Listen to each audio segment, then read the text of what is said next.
Hello. Hi, To begin with, can you say your name? my name is Ninh Van Vu.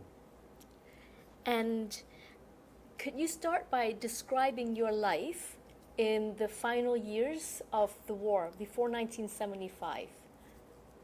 Uh, Before 1975, actually I was a chemical technician in the laboratory of National Institute for Standardization. But I have some time in the army. So when the fall of Saigon in 30 April 1975, I have to fall to the electric eradication camp for 1.5 years. And I was released to back to the laboratory. Then I work in there, but with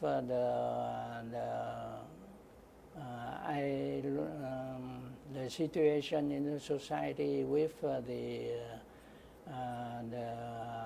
iron fist of the communists. So the people is so depressed, and everybody want to escape from the country. So there's a situation there. Myself, I want to flee from my homeland. That's the way. If we can go back a little bit, before the end of the war, when you were working at the National Institute of Standardization, where did you live? I live in the Thanda residential complex in Bình Thạnh district of Saigon City. And you lived with your wife and children? Yes, we the whole family there. Yeah. How many children did you have? I have 3 children, my one daughter and 2 sons. How old were they? Back to my daughter was born in 1971. So at that time she 4 or 5 years, and my next son is 1973, and the youngest one is 74. So when the fall of Saigon, they are very young. Yeah. So in 1975, at the fall of Saigon, how did your family get along without you?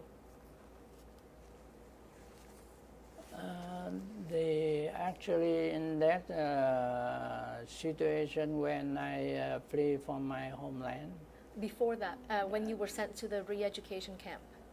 Oh, this is the very difficult situation in there.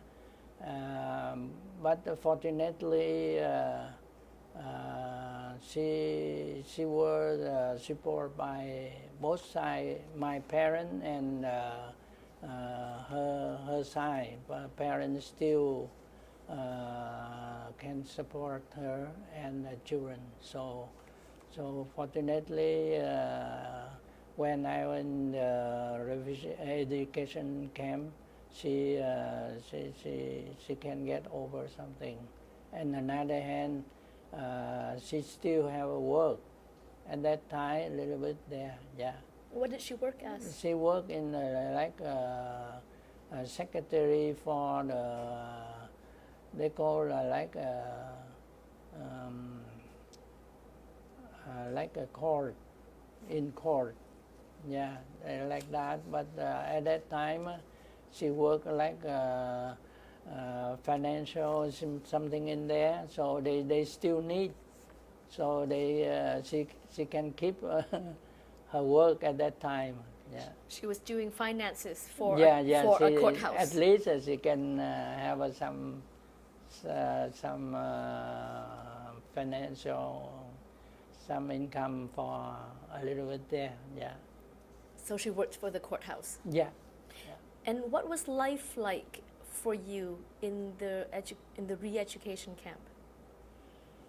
There's the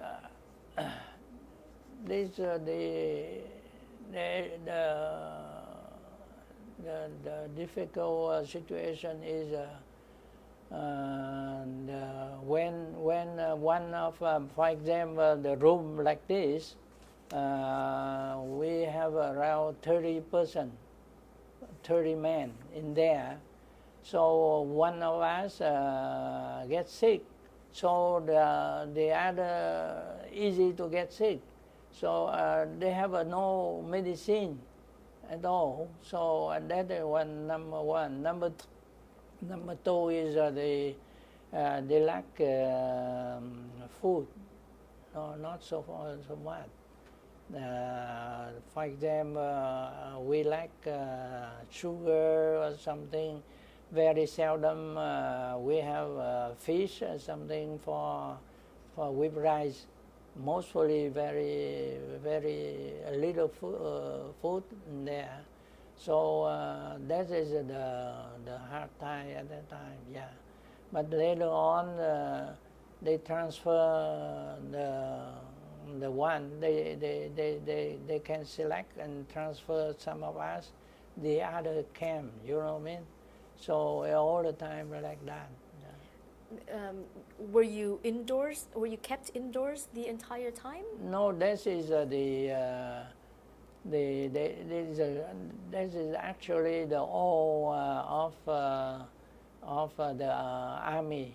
The army came before of the old regime, and so when they take over, they can use that one, and we can stay inside in there. But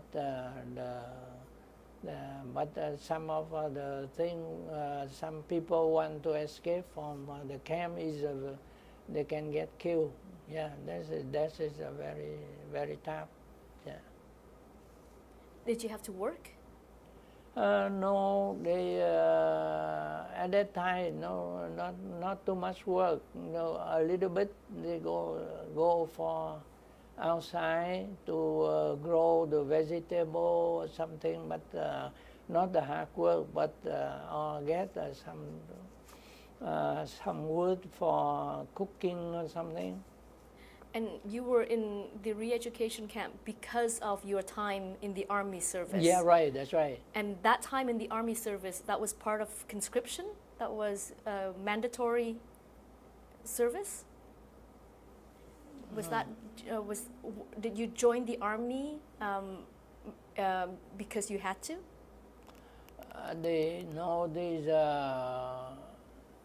In back to 1968. I was grabbed to the army because of the war in front of South and North. The war is very serious. So that's why all of the men have to at Saturdays, so they have to grab to the army.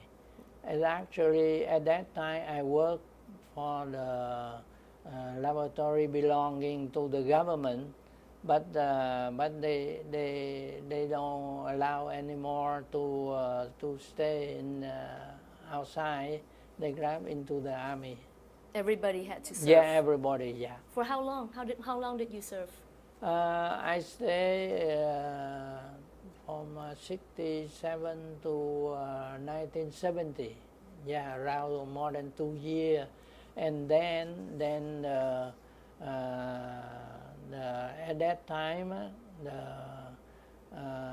they can transfer me back to to the National Institute again. So I come back there to work. Yeah. Okay, sorry, and please continue. What happened when you were released from the re-education camp?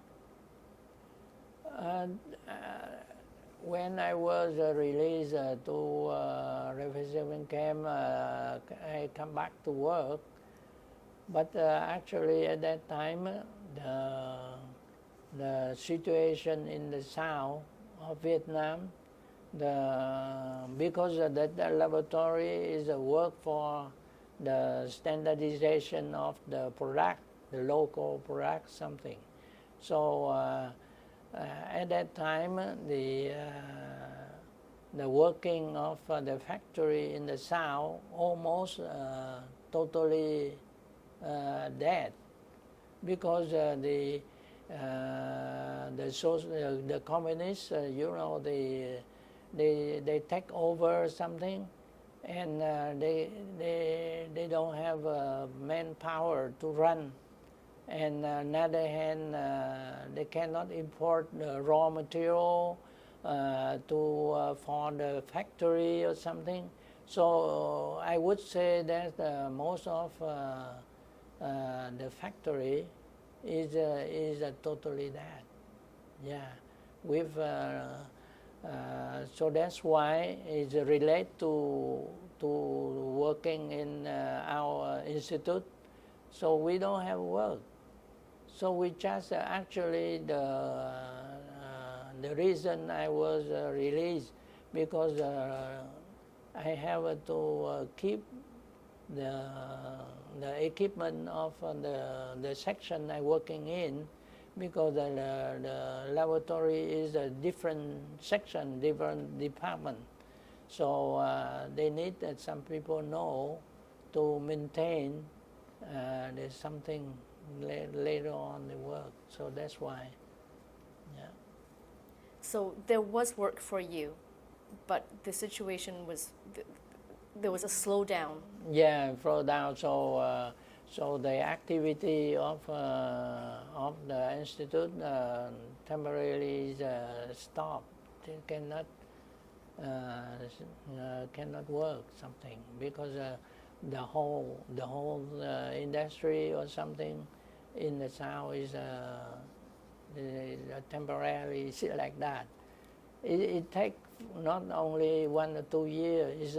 It seemed that in 1975 up to 90 or something, this is going up a little bit, because when the communists come, so everything is something is stolen here and there, and the owner, the technician, or the worker is not there. So the whole thing is like that, the situation like that. So the affect the whole society, not any branch or something. Yeah. Were you still being paid? Did you have a job? At that time? Oh yeah, that time the job is just maintain equipment in the laboratory, that's all. Don't have a product to testing, or usually the process in there is we have to prepare the standard for the product, and we have to visit the factory and to get information and product to testing and prepare the actual contract, and they have a meeting. That is the process to build up a standard for product, and when we have a product, the standard already for such a thing, so regularly the outside they send the product for testing to control, to see whether it is still keep the quality or something. Yeah, so the institute, they have a different department to do it. So actually I work only in the laboratory because of some of the other department, they have to go out or they have a meeting here and there, something. But if they want to listen about the quality or something, or the testing results, something, they contact to us. But when I released, 1.5 years after that, we only every day come to there, but no work at all. Yeah, that made we don't feel for living. You know what I mean? So with the society like that, the people depressed something, and the communist government keep push the pressure on the people here and there. So everybody come to, they don't have the future. You know, they feel like that, and they want to go. So that's why one of the artists is he said that if one electrical pole can go, they will go. It will go, something like that, because the society, I would say that in that time is. And on the other hand, the people don't have confidence to people here and there. The people, we don't know who's our friend, like that. So that is very, very serious. When did you decide to leave? They actually, in the first day, I remember the first day in the 30 April 1975, when the fall Saigon, one friend and I, we go around the city, and we can see that the big tank of the communists break the gate of the President Palace in there, and the convoy and something, they run, and the people, they run around the city to try to go, and the helicopter from the U.S. Embassy, they want to evacuate the people, and some people go to the Saigon Harbor for something, they here and there. So made we feel that we are not in the peace. We are in the real situation of the war. That's the war, but that's the licensed war. Is not is the fighting is stopping, but the whole society like that. But to run away is not easy, because we don't know who we can contact with, and how we go. Especially the people like me in the city, you know what I mean? We very hard. Some friend of mine, they lost some money, but they cannot go. Yeah, like that. And some of them have go to the prison, like that. And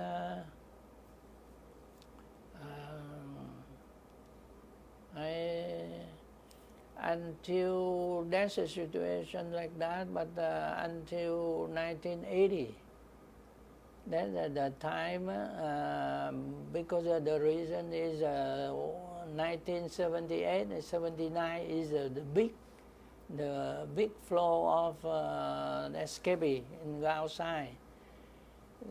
So my wife and I tried before that twice, but I lost the deposit. But fortunately, I was saved because you know, and one of my nephew, he come to told me that he know that his two friend from the son of the owner of the big restaurant in Saigon City, and he's the father of two his friend is send them to go. So he asked whether I want to join that. Then I said, oh, maybe that's good because the people, they made a business and they have money and they have a new connection. So maybe that's the thing we should follow them. So that's why I talked to my wife and we decided to go, but we don't have money for the whole family, 5 person, you know what I mean? So my wife, she said that I should take my youngest son, because the reason is we decided because Thuan at that time only 5 years, but he's a tough guy. Yeah, he's all the time complain something, and he go to the kindergarten in there, but he ran away because we living in a complex, so very safe, you know what I mean. So he ran away, and then when we go to work, he didn't go to the neighbor, and he go around to play something. And one day her teacher made us say, why Thuan don't go to school? We asked him. He said that go to school, learn nothing, only sing only one song. Why have to go? So that's why my wife said, you have to take him with you, because his sister and brother is a good guy. Don't never complain something. So that's why Thuan go with me. That's the reason why somebody asked why you take the young one, the youngest one. He was hard to control. Yeah, they hard to control. Yeah. But on the way, he go with me.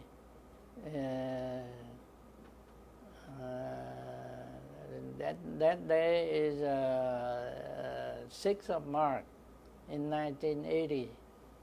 That's the day, the important of our life, and with our decision is very if we think back, this is a very, very tough decision because a divided family. And we go to that owner of the restaurant, and at that day we go to his restaurant.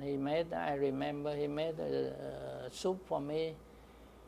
I cannot eat because I thinking too much of myself. You were worried? Yeah, I worry because no future. I don't know where we go. Can I ask before you go on, this was your second try, the first time you gave money to somebody? Yeah. That is the third time. The third time we go. But the last two time we deposit, because usually the people they said that okay, because in Saigon, near Saigon is 100 kilometers, they have a sea, Vũng Tàu, like that. So one of my nephew, he said that he already gone. So one of the guys told me that we can contact to the people there to go, and I go by the public transportation to go in Vũng Tàu once in a while there, and when we deposit, the group near the sea or something.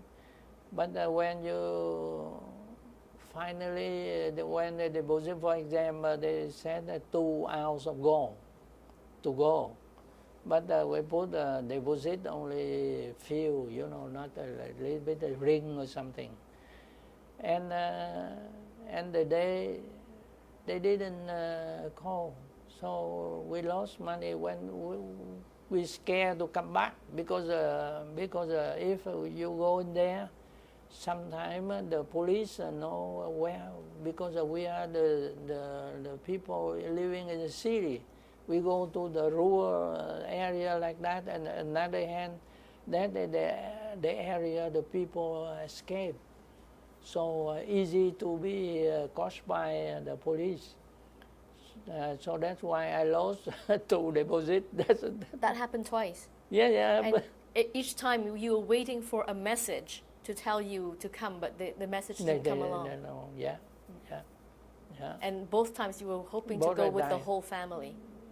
No. Only myself. I try only myself because we don't have much money. So when the third time go with the owner children of the restaurant, so I get one of my son work with me. Yeah. How well did you know these people? Were you close to them? That the owner? No, is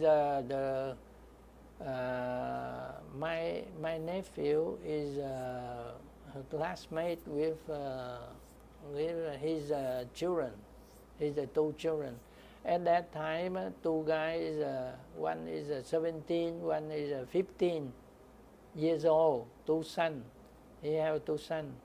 But when at the day we group at his restaurant to go, I know more that he have 2 nieces, 3 nieces, the 3 daughters from his sister go also. So they have one guy, one man. He brought a Lambretta. He's the public transportation.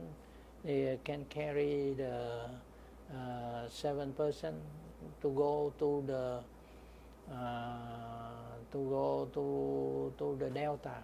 And there, to the first go to the bus station in out the skirt of the city, and then from the bus there they go to the ferry. They call Mỹ Thuận ferry, and then from the ferry they go to Vĩnh Long city. That day, and we go in there. They organize, and then we go in there. There's some people they have the small boat to at night. They waiting at night, and then they bring the group in there to the big boat, and then they stay in there. And at the midnight, they transfer into the small boat to go. Yeah. For the journey of freedom is at that day is the way is we go from Vĩnh Long to Mỹ Tho, because at Mỹ Tho they have the way to the sea, the way to the sea in there. And then at midnight we go in there, and early morning we go. And in the early morning, I think that around 5 or 6 o'clock, we go to the sea. Before that, they stuck in a little bit in there, but finally the boat can go out. That's the small boat. Yeah, the small boat. Yeah, the boat is 3 meter wide and 15 long, but the carry when finally when we save, later on we know, but at that time we don't know how many person in there, but actually when we save later on, I know the boat carry 213 person in there, so heavy. Sorry, is that the large boat? Is that the big boat that you said? The big boat three, is 3 meter wide and 15 meter long. But that boat is actually to build for the river, not for the sea. So that's why we go to sea after 3 days. We get a big storm, and it's leaking. I remember the people in the cabin said they need that some people go to inside there to scoop the water out, something, and I have to go in there to get to do it and to get some drinking water for me and my son. At that time, only my son have a fever. Oh my God, like very hot, yeah, and no medicine, no food, something, because the people, they group like that, they don't. It seemed to me that they don't organize or they prepare something for safety or some direction or some destination they want to go, or the people they maintain or something. No, it's a very, very, very tough. So very crowded too. Very crowded. So I remember I and my son sit like that. Everybody around like that, and in dows too, just a second layer. Yeah. No, it's not easy to breathe. Yeah, no, very, very tough. During the days were very hot, but at night too cold. And after we get the storm, I think that we cannot survive like that. And fortunately overnight, and then the early morning the storm low down, and then the sea looking smooth, something. But at that time the boat is still leaking, and no food, no water, and they like that. And I think that sooner or later we go to the sea. We can see some of the wooden in the sea floating in there. It means that some boat already broken down and sunk in the sea. You saw wooden boards floating. Yeah, right. It's very dangerous.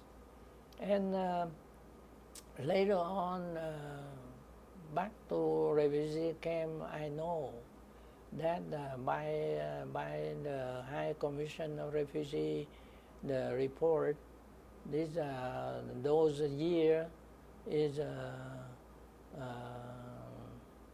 is around 200 to 800,000 people die in the sea, like that. So that's why the tragedy all those years swore the consent, and invoke the compassion of the people around the world. So that's why the summit, Tokyo summit for Indochina refugees, something in June in 1979, between Britain, Canada, France, Japan, Italy, and West Germany. They try to rescue the people escapee. That's why we are lucky that day in the morning of 9 of March in 1980. Suddenly we don't know where we go. Actually, at that day, because the guy they direct our boat. He never go to the sea, and we don't have a tool. Navigation of the tool. How can we go? So the captain did not have experience? No. And he didn't have a compass? No, nothing. And his boat was a river boat? Yeah. And it was falling apart? Yeah, so that's, I think that that's one there. And that day is like a miracle. We I think at around 10 o'clock in the morning, because we can see the sun, something. They have one helicopter appear on the head, and we hear that they broadcast in Vietnamese.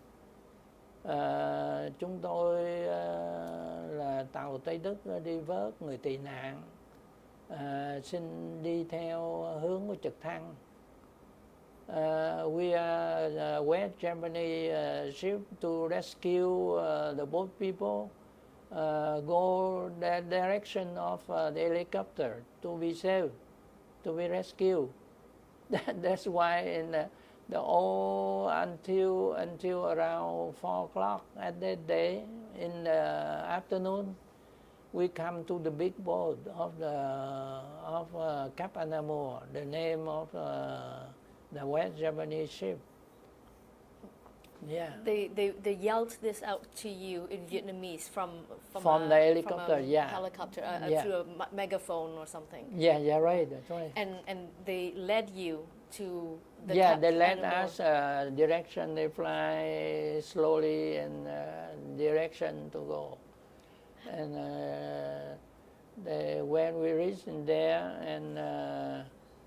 and the big boat, they have the ladder, the rope ladder, and everybody lie up in there with the help of the screw.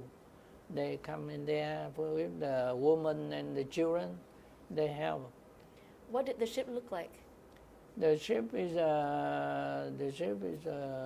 very. Actually, that is the cargo ship from Germany.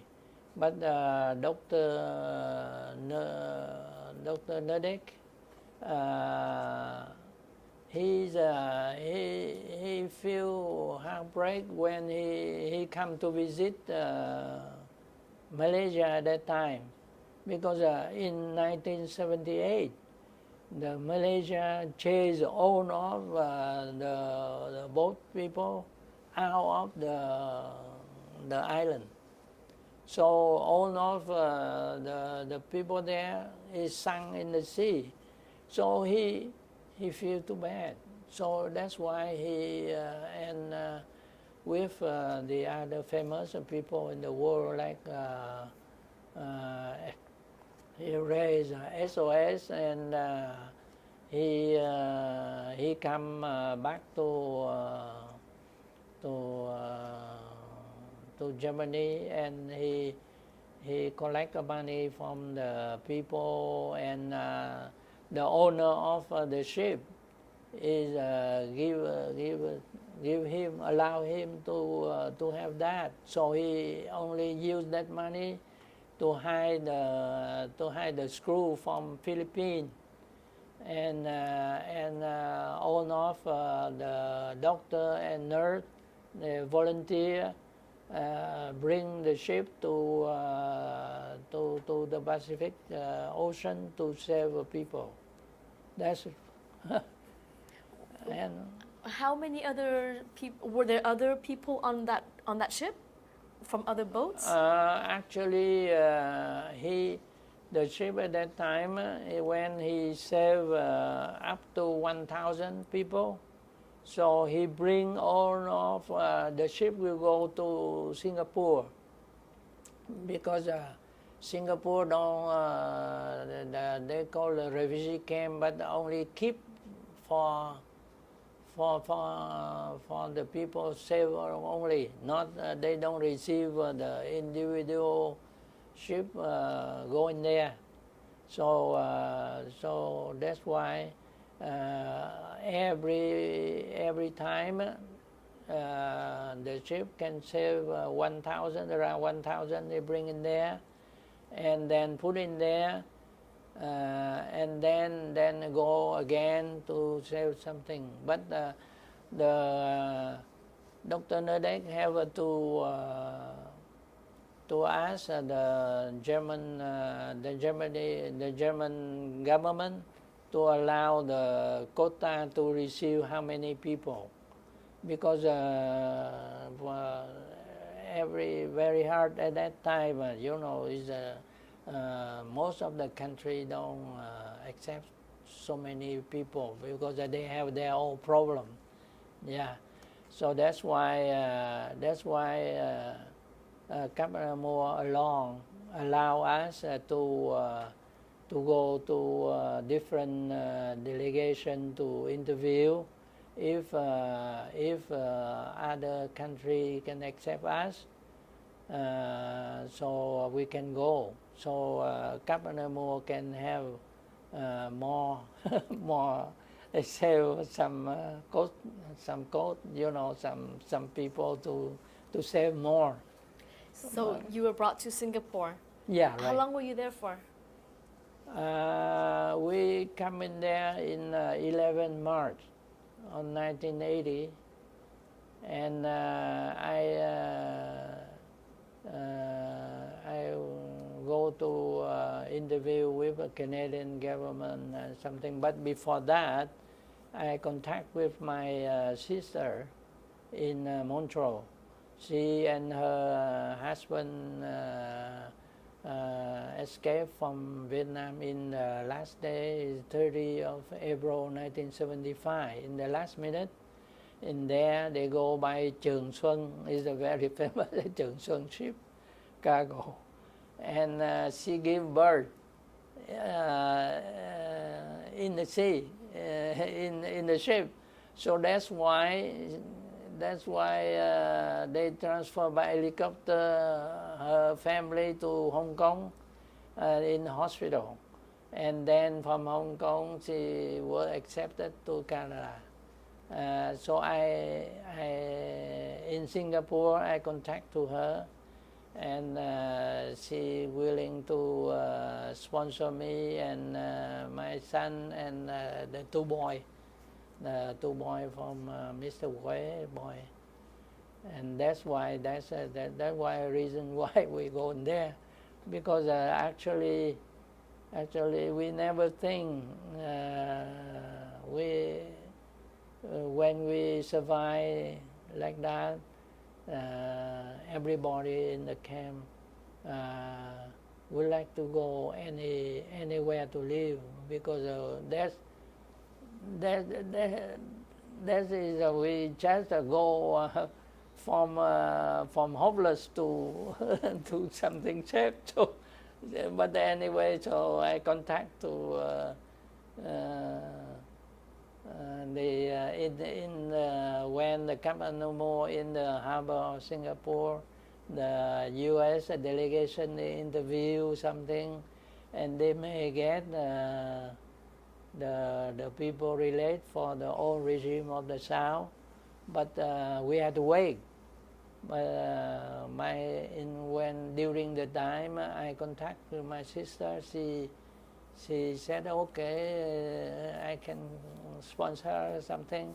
So she applied the sponsorship, and then in time the Canadian delegation come to the refugee camp, so we come in there in time.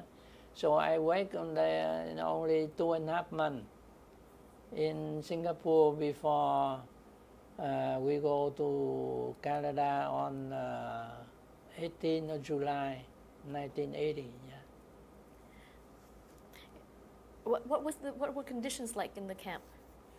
The camp in Singapore actually that is converted by the old hospital, the mental hospital in there. So they have a 2-story house around there. We live in house number 8. I remember that one. And if some people actually the other refugee from the other region in Malaysia or Indonesia before go to resettle in the other country, so they have a stopover in Singapore. So if they have more room in the house, so they made the tank outside in there, so they have a live in the tank. In Singapore is very clean, and we get $2.5 Singapore per day by High Commission refugee camp, refugee, and they have a restaurant. They sell food in there for local people. They made in there in the camp. So we can buy, or we can go to the downtown, buy the bus, yeah, to buy clothes or food or something. Yeah. The Singapore compare with Vietnam at that time is a very, very good city, very clean, and the people is educated, and they give donate some of the clothes to us, and some of the doctor and dentists come to take care of something. That's a very good one. But Singapore, they don't accept refugee because they have enough. How big was that camp? How many people? The camp is in the hill. There's I think that can hold it around 500 people in the same time, I believe. It's a big hospital in a big area. So a few hundreds, not thousands, like in other camps. No, it's not too much. Yeah, because actually that's the temporary. You know what I mean? Because they go and stay, nobody stay quite long in there. Yeah. So after 2.5 months, you were brought to Canada. Yeah. What were your first impressions? First, we go from Singapore. We go to the military camp in Edmonton. We stay in there for a week. I remember we fly there in 18th of July. But when I get out of the plane, we tremble like that. Why it's so cold? Because we used to very hot weather, you know what I mean? In Singapore, the same as Vietnam all the time, 30 degrees Celsius or 39 or something, 40 something. In Edmonton at that time, around, I guess, or around 20 or something, but we feel so cold. But we like very much in there, and we have a good food, and the city, the bus go around from the airport to the camp. We surprised that is very big and very nice city around through the window. That my first feeling was Canada like that. But when we live many years, we know quite sure that Canada is one of the biggest country in the world.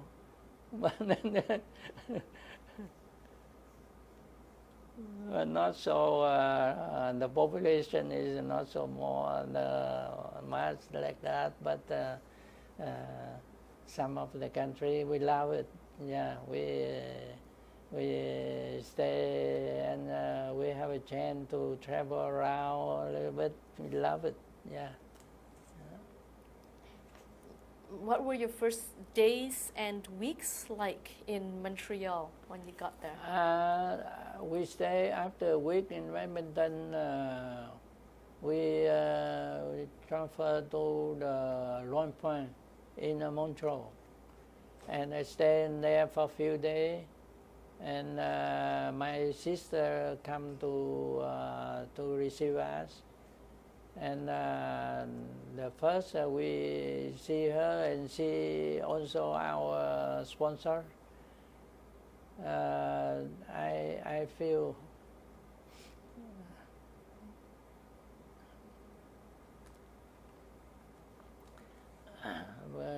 emotional to see her and her two children, because I never know that is the day. Because when she left, and there nobody know that cannot see. You thought you saw the last of her. Yeah. You thought you would never see each other again. And we are lucky that she have some time. From 75 to 80, so stabilized already. She get a license of pharmacist and something, and then she have bill something, and then when I and my son come, so I can share apartment with one of my friend. My friend, he worked with me in Saigon before. He escaped me before 1 year, and I share apartment in the same building with my sister, and that helped me a lot. And I only on 1 week, and then she gave me a job to work in shipping and receiving in pharmacy in Metrogi, and I feel so happy when I get the first check, $170. Oh my God, that's big money, and the money come from my work. I cannot believe it, and then. We can buy something, and then we can send home to my wife and children in there. That is there. But another hand, when my son he can go to school, he every day he have a bus stop in front of the building, and he can go. And but one souvenir I never forgot is the first day he took the wrong bus on the way back. So the guy bring drop everybody and left this guy in the bus. And, and finally they found out the real address. Bring him. Yeah. He didn't speak French at that time. No, he had to take accueil for 2 months, and he get quite fit, quite quickly. Yeah. And he get a grade 1, and when in 1981, in July, I remember I decided later on, I decided to move to Toronto. Yeah, because the reason is even I and my son live in near my sister. Is we good help from her. We have a job, and my son can play with my sister children. She have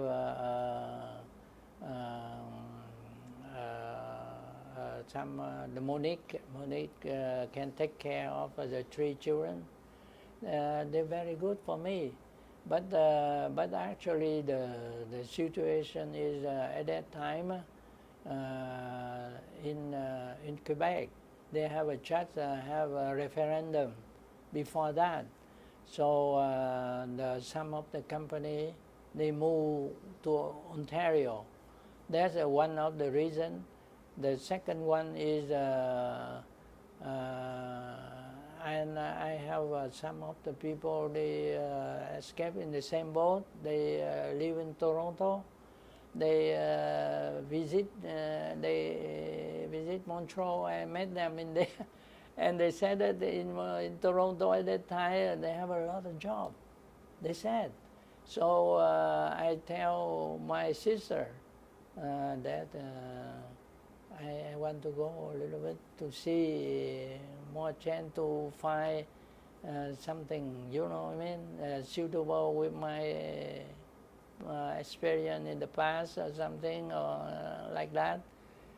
And that's why my sister understand my what I say, and then I go. I go in there in the first, I remember 1st July 1981. In Toronto to up to now. And the 2 boys, the 2 teenage boys that you brought, that your sister sponsored along with you. Yeah, actually, when we come to the Long Point, Montreal, the immigration looking at that, asked me, and then I said that that is a real situation like that. But the immigration said they classify the 2 guys into D1 or something. So the government support. So the government send them to Trois-Rivières to learn French before they can learn something for something else. But first is for French first.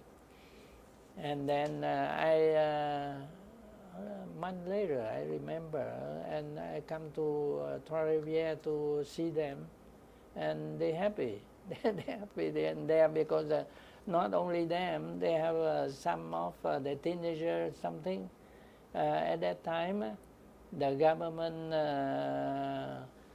give the lodgement or something, and learn French, and they direct them to go to school or something. they're happy. Yeah, they're happy. So they live with other teenagers? I believe so. Yeah, yeah. They can share something. Not all Vietnamese, not all refugees. No. With local, Quebec yeah, teenagers. yeah, right. No parents though. No parent. Yeah, yeah, yeah. Later on,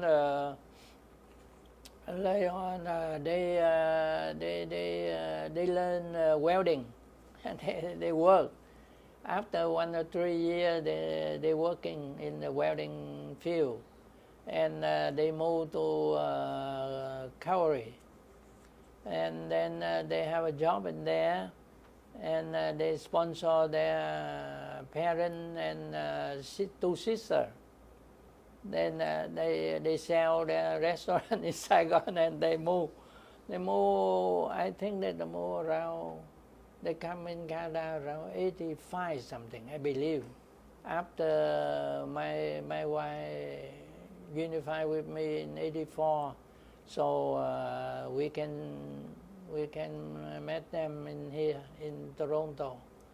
And now that family is very stable, and they live in Hamilton now.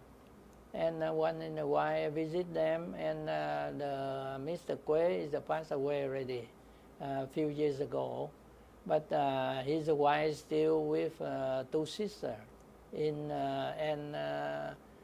1 son. One of the guys is still in Hamilton.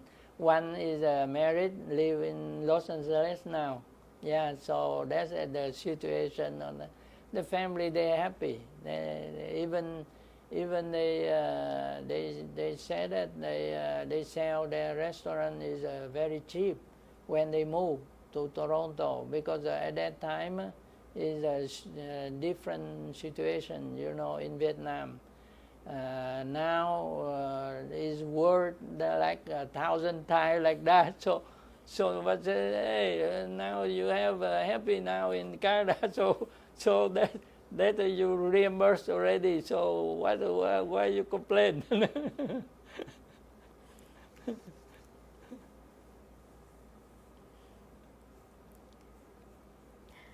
So, back to your story. In 1981, you moved with your son. Yeah.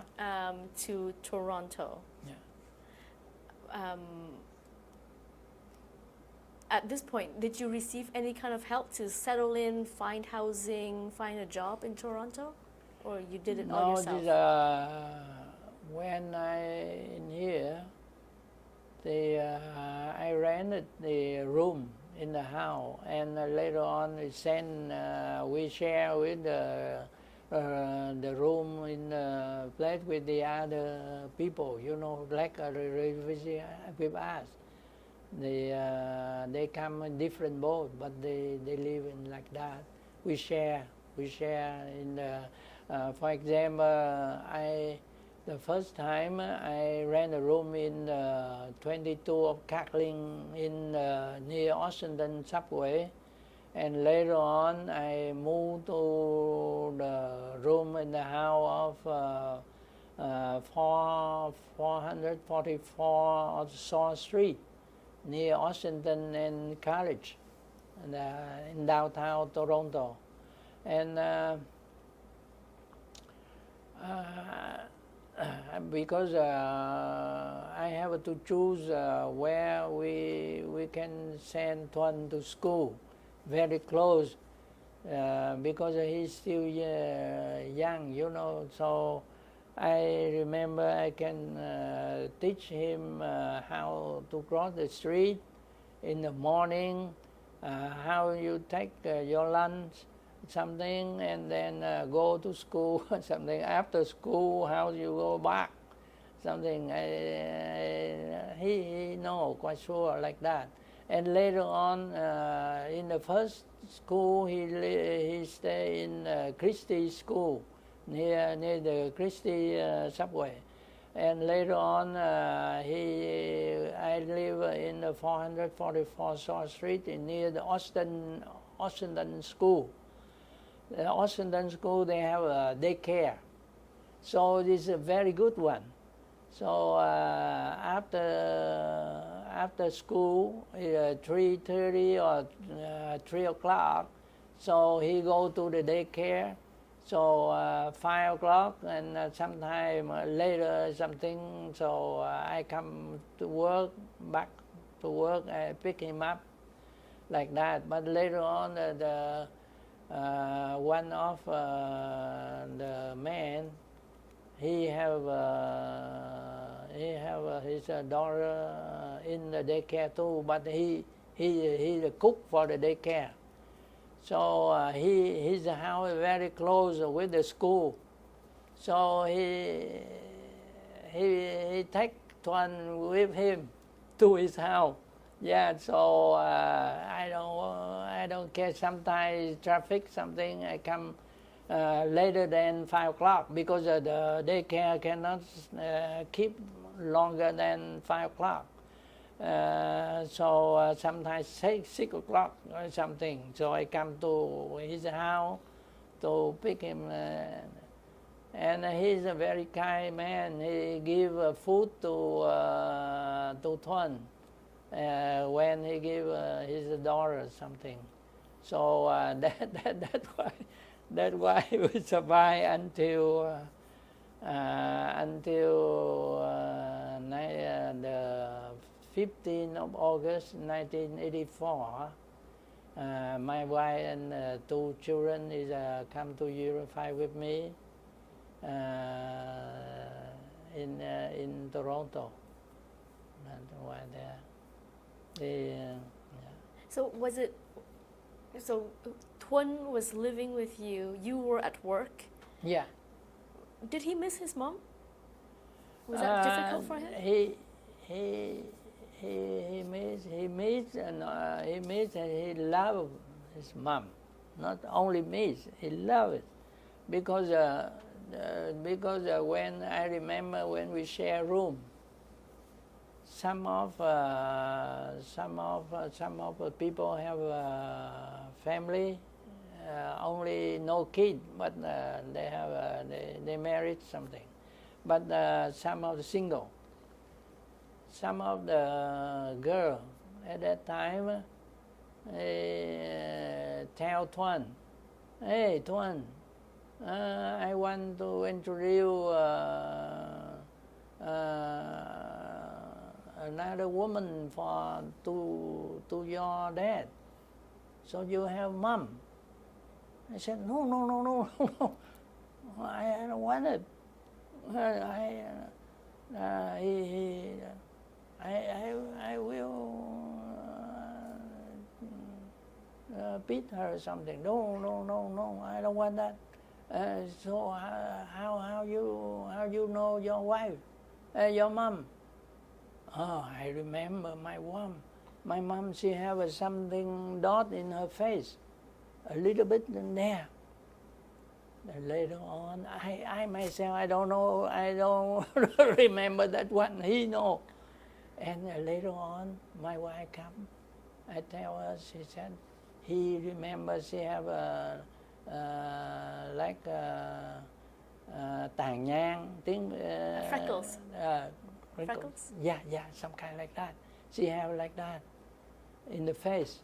But he recognized it, he remember. So he told to the other people that he's a mom like that. Yeah, this is a guy. He is, the time he lived with me, he's a very, very, very good guy. I remember once in a while I want to buy something for him, some shirt or trousers, something, or something to play hockey or something. I bring him to the store. He choose. But he said that, Dad, you can buy or not important. No, doesn't matter. No, buy. Even he like it. Yeah, he like it. In the 20s, I have 3 children, but Tuan is very tough in the young one. but he very sentimental. Was he, before you left, he was the one sent away because he was unruly? Did you have those kinds of difficulties with him when you were here in Canada? No, he's in a refugee camp. He's still like that. If once in a while some people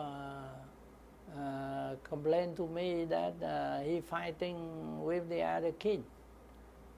I asked him, "Hey Tuan, why you fight the other guy?" He said that he beat me first. I didn't beat him. And but when he come to Canada, he settled down very good. But he's strong man, a strong guy.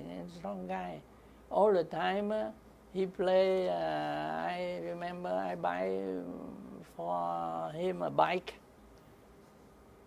He all the time go to the hill.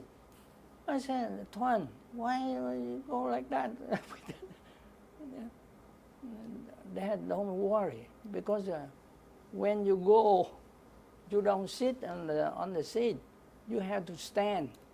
If something happen, you throw yourself outside of that. And don't get hurt.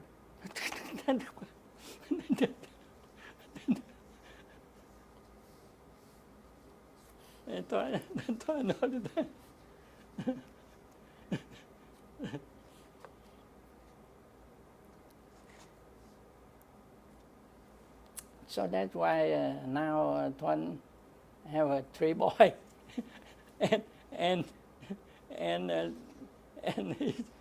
his grandpa of the boy in Ottawa complained, the boy is so active. I think to myself, like his father.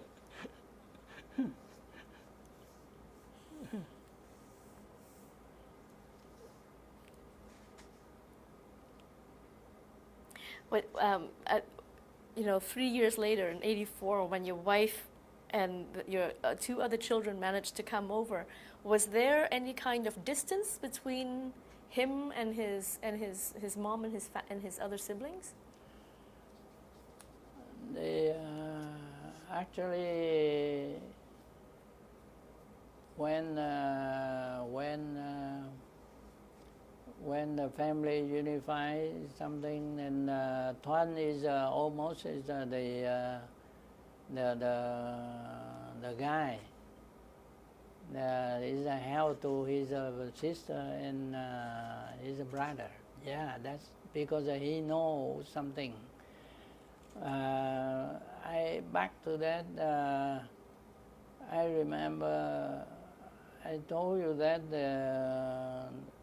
back to when they go to school, when in '81 when Tuan come here in Toronto, he go to the grade 2 right away in English class.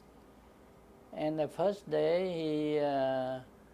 he come to complain to me that nobody want to make friend with him, because I understand the problem. So I come to his teacher and tell the teacher how like that to ask some of the guy to make friend with him, because he cannot speak English.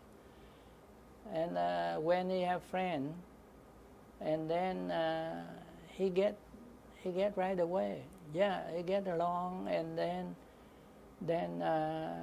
he go very smooth. Yeah, that's one. When his sister and brother come, my daughter at that time, she's 13 years old, and son is 11. They go to Dufferin School, and they go. They come in August, so September they have to have a school right away, and my daughter go to grade 8, and 10 is go to grade 6. The first day, my daughter come and tell me, Dad, it seemed to me that the teacher told me that I will come home when you finish your contract to work in Canada. They're like that. That she will be sent home to Vietnam. No, she said that her teacher in school tell her that she will come home after when I finish my contract work in here. That's the teacher said.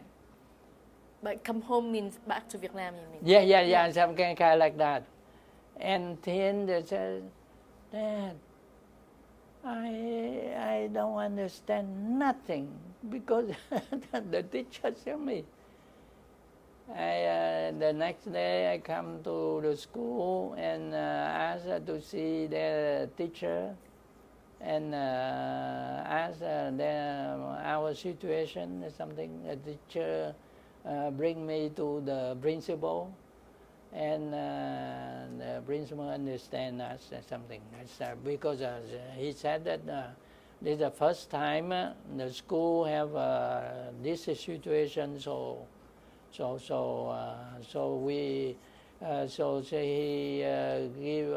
asked some volunteer to teach them English after school. So the next day after school, so they stay longer for an hour or something for learn English. So at that year, my daughter passed grade 8. And she go to grade 9 in Javid Collegiate. High school. So that's good, a good mark, yeah. And 10 is go to grade 7. They catch up very fast. Yeah, fortunately, good for me because actually I work and my wife she actually before they come. The immigration informed me that they get a visa already from Vietnam. So I think that my income cannot handle right away the family like that. So I applied the housing. And then after 2 months, after they come in Canada, we get an apartment in the Parliament Street, Parliament and Dundas, in there, and we get the apartment. Is it subsidized housing? Is it subsidized? Yeah, it's subsidized because the government get a percentage of my income, so it's okay. It's okay, better than I rent it outside. So we stay there. During the meantime, my wife she had the English course for free, and she get something material for showing at home to get a little thing to do something, and. We get the family moving smoothly for years something, and then we stay in that apartment until May of 1988. It means that we stay in there 4 years. Yeah, 4 years from 84 to 88, and I moved to New York. I rented an apartment in there. So if we can go back to 1981 when you first arrived in Toronto, what jobs did you find at that time?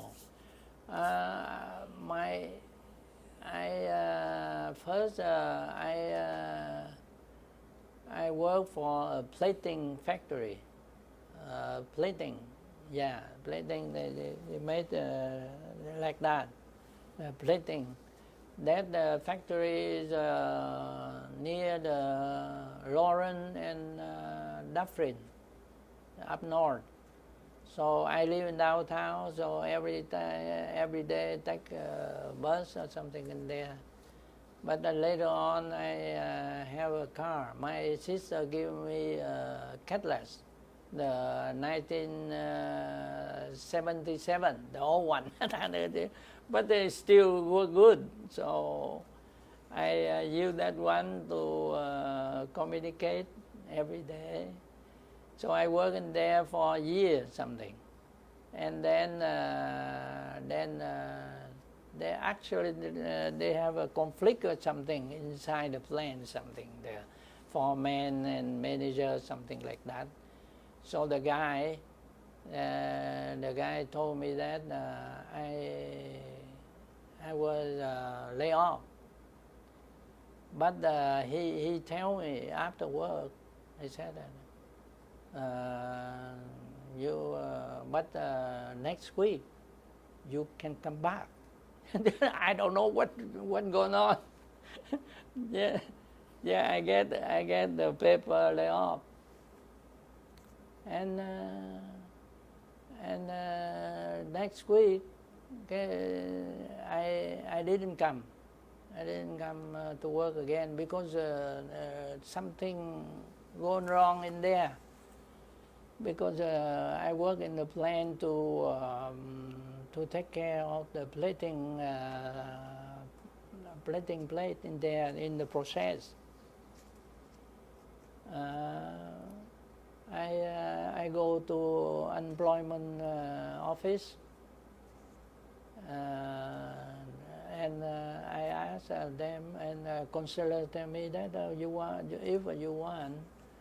I can send you to get back the Bachelor of Science something, because you have a middle, you have a half of that already, so you can catch up that one. They recognize the university courses in Vietnam. Yeah, I give because actually the university in Saigon before. They recognized by the other country, because most of the professor is from France and from the people graduate in the other country, come back in there. So but it takes time, at least 2 or 3 years something. And your degree at the time was in, or your studies in Vietnam was in chemistry? Yeah, chemical. Yeah, they that Science University of Science of Saigon, like that. They have 2 different subjects in there. The mathematics, and one is the physics and chemistry, one is biology, something like that. But I get 3 certificates in there. Is the first one is in general mathematics, physics, and chemistry, and the second one is the mineral chemistry, and one is organic chemistry.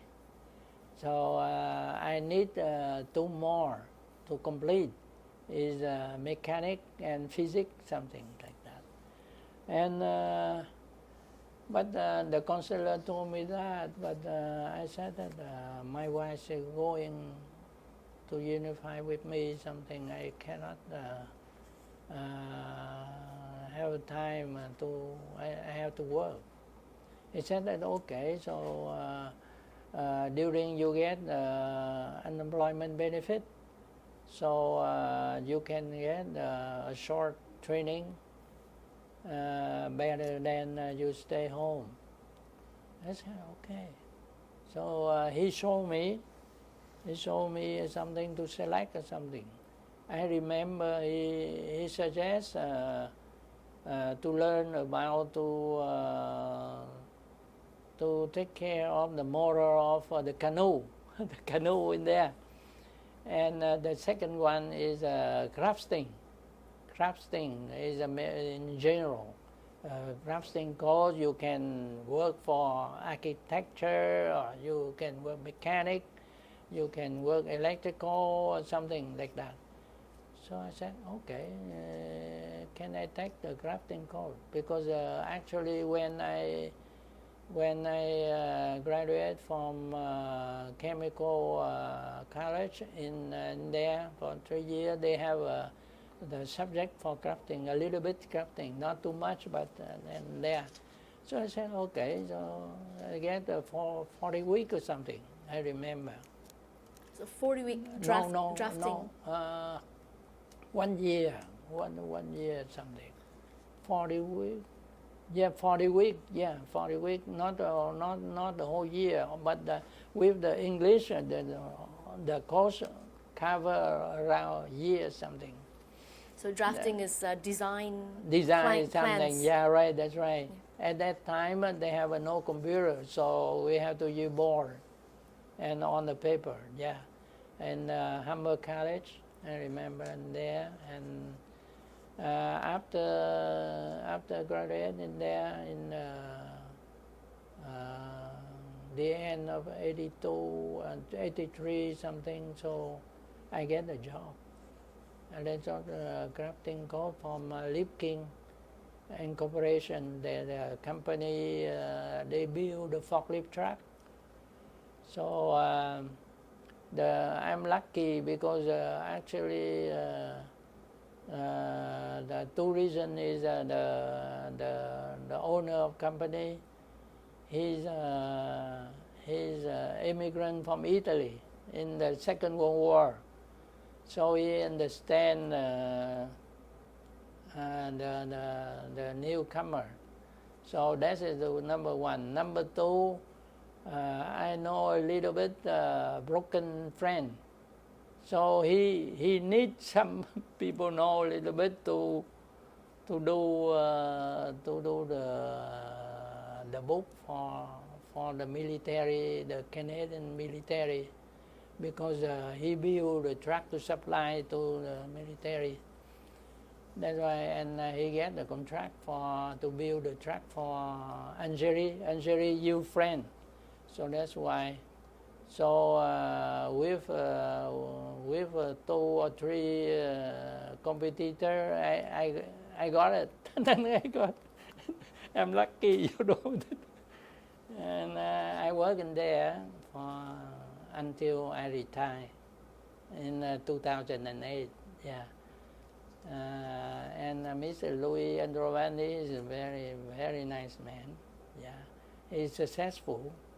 And the plant, the factory, when I started in 83, he have only around 20% working in the plant, and usually the winter he have a layoff a little bit. He keep only few because. In the winter, they have no people want to rent or buy the forklift truck. For most of them, use for the bricklayer to build for the build house or something. So, but later on, back to 1984, 85. He get the contract to build a forklift truck to the military, Canadian and U.S. too. So the company become large, and the employee become 200 people. Yeah, and the worker in there, he accept the people, immigrant from Mexico. Ecuador, he loved it. He loved to help. Yeah, that's why.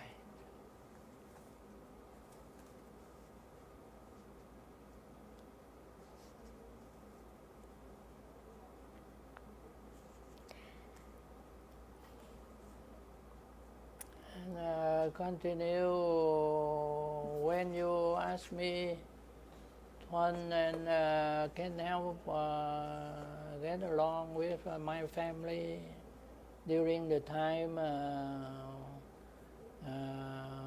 my wife unified here, and I never forget the first time I come to Coeurs, I feel home.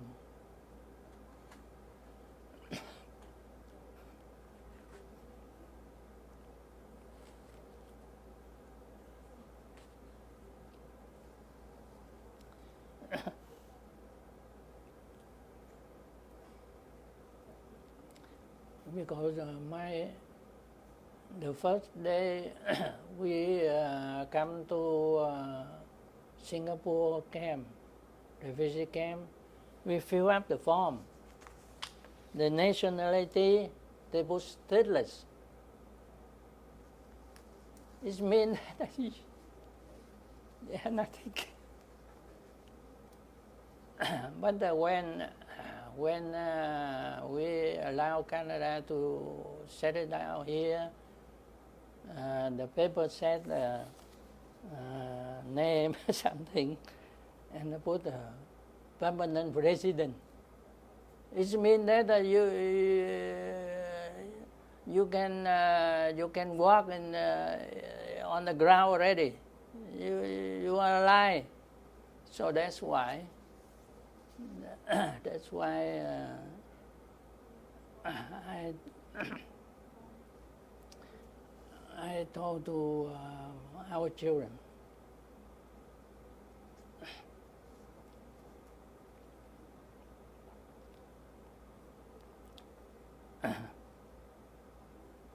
you have to be a good Canadian. Be honest, generosity, and love.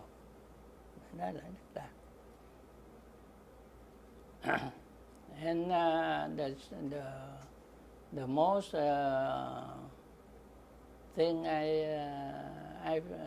the most happy is the night Tuan and I we come to the Persian airport to meet my wife and children.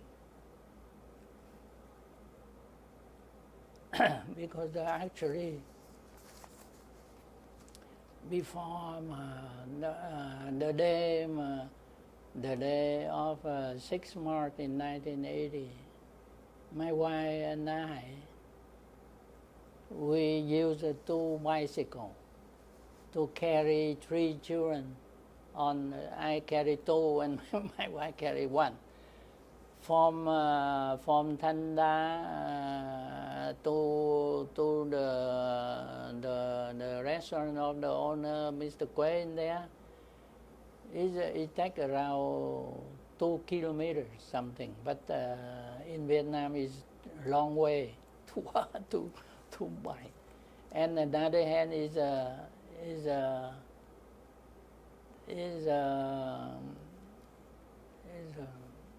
I don't know how to say, but that is the very hard decision, because when when I go, my wife always stay here, never come back.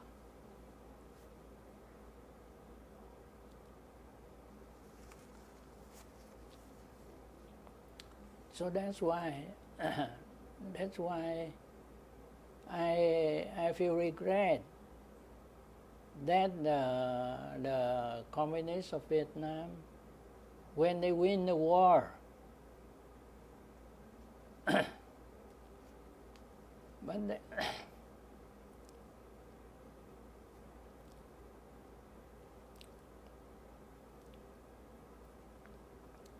they don't they don't take their love the people in the South. they discriminate the people.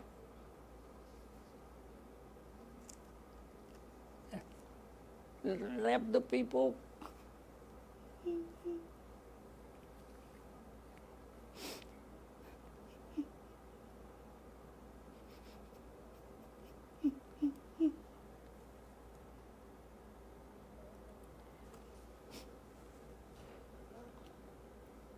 A lot of people is broken down. Some of the men have to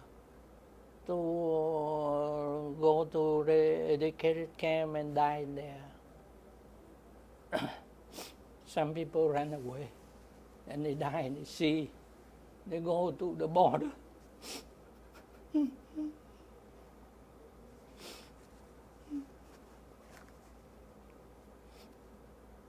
They don't learn.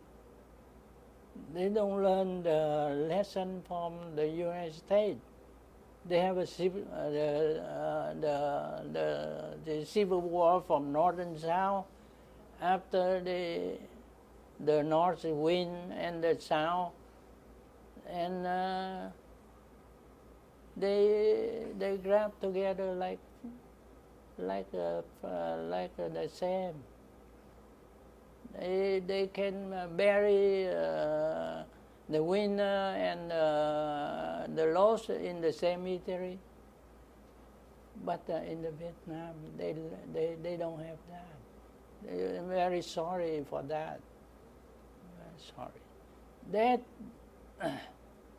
That is the dark base of history of Vietnam. The pain is still here. It's still painful. Yeah, right. Even now, it's like that, because the ideology is no good. Because when you educated the people and they live with that quite long, it's very hard to change their thinking. That is dangerous. You have to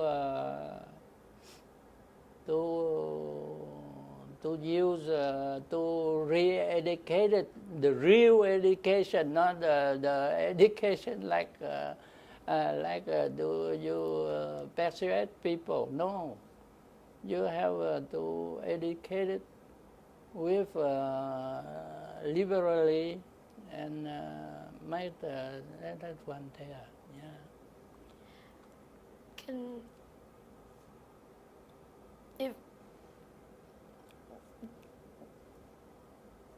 Do you remember when the moment came when you felt at home in Canada?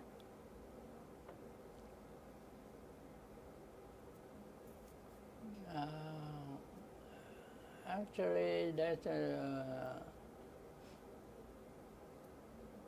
I right away, actually, because I think that everybody in the same have the same situation like me, the same thing, go along with grow up from the war, and you can see what's the damage from everything there, and you have something, and then when you get out of that, so I think that everybody feel that when we have a chance to live in such a country like Canada, is democracy, liberally, and you have more chance to decide something for your living. That is the thing there. So I think that Canada is one of the most loving country in the world. You know, we are so fortunate to be here. You know what I mean? So that's one. Actually, from even on the first day up to now, I all the time feel so fortunate, and I all the time want to share that one with my young generation or something, and in daily life, I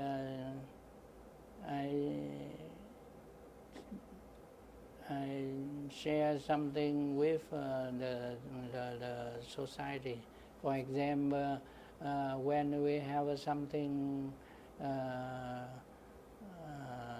get new from hospital, we side donate, and every year like that. And the Red Rod, for example, some kind like the fire in Alberta, something we send right away, something, or flooding in Quebec, something like that. So we contribute donation and something to share our part a little bit there to make our love, flowing. Yeah, something like that. Do you talk about your experiences with your children or others? Actually, I didn't tell or discuss my experience in the war or something with my children, because but I believe they are teenagers something. In a short time, they live in Vietnam. They can look around. They can see, and they can look at us, because believe or not, I still have my copy, but maybe I lost or something. But first come to the Singapore camp, they made a photograph for the information record something, and they put a number here. There were numbers 1, 2, 3 something. I look at that. It looked like a prisoner, because my eye, not now. Now I look better a little bit, not like that. You cannot recognize me by that picture at that time.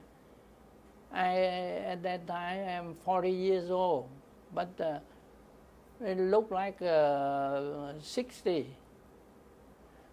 Very thin, the eyes too big. Yeah, like that. And the voice is very low. We cannot talk loudly because of maybe lung something. Yeah, it will affect something like that. So even I didn't tell my what I go through in the war or something, and from there, but my children, they can know an idea about that one. But actually now they are adult and they have family. Their children is a teenager already. This time in the interview here, I have this is a good chance for me to tell a little bit about my experience in the war, So later on, our children or grandchildren can hear it from the video or something. They know exactly. They know more than I writing something. I was born in 1941. Not far away from Second World War. And when the Japanese occupied Indochina, actually I was born in Cambodia, not in Vietnam. My father, he worked in there. And he occupied and the friend withdraw because of the Japanese occupying there. So my father brought family to Vietnam by the Mekong River. Yeah, and he ran a boat and go back to Vietnam and go to Sa Đéc. Sa Đéc is a small town. And they stop over. You can't go anywhere. Can't go to Saigon City because the war or something. And family stay there. And my father and mother try to do something for living, something until 49. And then one day, after the Second World War is finished, the friend come back. And in Vietnam, the Vietnamese is the communists, they call Vietnamese. They fight with friend. And my one day they fight, and then the house of my family is burned, burned out. So my father said, no way, stay here because you build again, and then one more day, and then they do again. And he brought family to Saigon. So of course, every city, big city, is more safe than the province and something. And then the young man like me in the age, sooner or later is the war, when the war is going up or something, when the U.S. are coming out and friends withdraw, and the U.S. try to help the South fighting with the North. When the war becomes serious, and then even I try to work with the government, they still go grab to the army. And fortunately, I didn't belong into the battalion fighting compactly, but a friend of mine, they died. Yeah, they died so many of friends. So the war of Vietnam ended in 30 April 1975. After 20 years fighting like that, it left almost 2 million people, both sides, is died, something like that. And the most is women and children is suffer a lot. Oh, suffer very much, yeah. So when you tell your stories to future generations, what can they learn?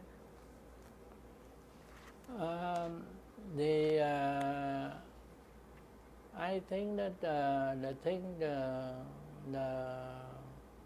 generation learn that war, any war, what kind of war, is a miracle, is miserable. Not they have no reason.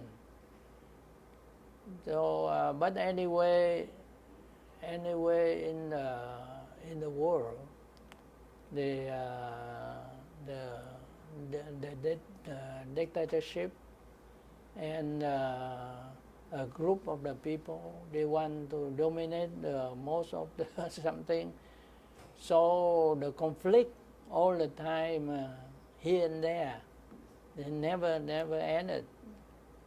But whenever you live in the country, they have peace like Canada. You have safe, and then you have appreciate that your life. You have to use your life beautiful and meaningful, and you have to open heart to make Canada is the most loving living country in the world. That's the one I would say to generation of Canadian. Of course, I included our grandchildren now. They are Canadian. They learn.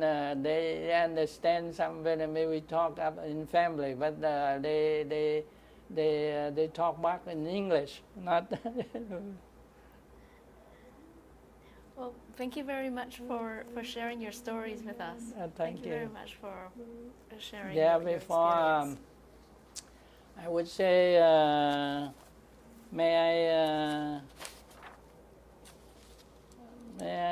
finally, I would sincerely thank million times to Canada to give me and my family a happy life, even in my short life. I cannot do something to pay back to Canada. I would pass that will to our next generation to do it for us. I also thank very much to the research committee member, Alan Moskovic, and Peter Dachansky, Nguyên Vũ, Vietnamese interviewer, Bạch Mai Nguyễn, Vietnamese community coordinator, Ngọc Hạnh Hứa, cameraman, give me a chance to contribute my story to the project. Thank you. Thank you.